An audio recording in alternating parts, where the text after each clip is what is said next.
सांगली, मिरज आणि कुपवाड शहर महानगरपालिका सार्वत्रिक निवडणूक 2026च्या पार्श्वभूमीवर प्रभाग क्रमांक 11 मधील संजयनगर येथे काँग्रेसच्या प्रचारार्थ भव्य सभा पार पडली.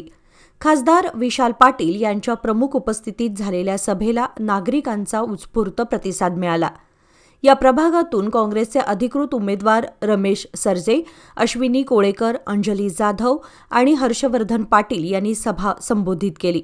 त्यांनी प्रभागातील मागील 5 वर्षातील रखडलेले विकासकाम, मूलभूत सुविधा आणि नागरिकाभिमुख योजना यावर भर देत अनेक प्रश्न सोडवण्यासाठी आणि पुढील विकासासाठी मतदारांनी काँग्रेसला पाठबळ देण्याचे आवाहन केले. सभेमध्ये प्रभागातील सामाजिक उपक्रमात सक्रिय कार्यकर्ते दीपक माने यांनी आपल्या समर्थकांसह काँग्रेसमध्ये जाहीर प्रवेश केला.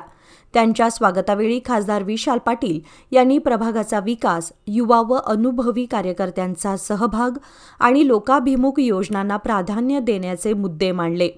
काँग्रेस नेते विश्वजित कदम यांनी स्पष्ट केले की काही उमेदवारांनी अनुभवामुळे आधीच चांगले काम केले आहे, तर काही नवीन उमेदवारांनी चांगले शिकले आहे. त्यामुळे प्रभागाचा रखडलेला विकास पूर्ण होऊन पुढील काळात चांगला विकास होईल अशी आशा त्यांनी व्यक्त केली. कोण कुठं दहशत करता ह्याच्या या ठिकाणी काळजी करू नका.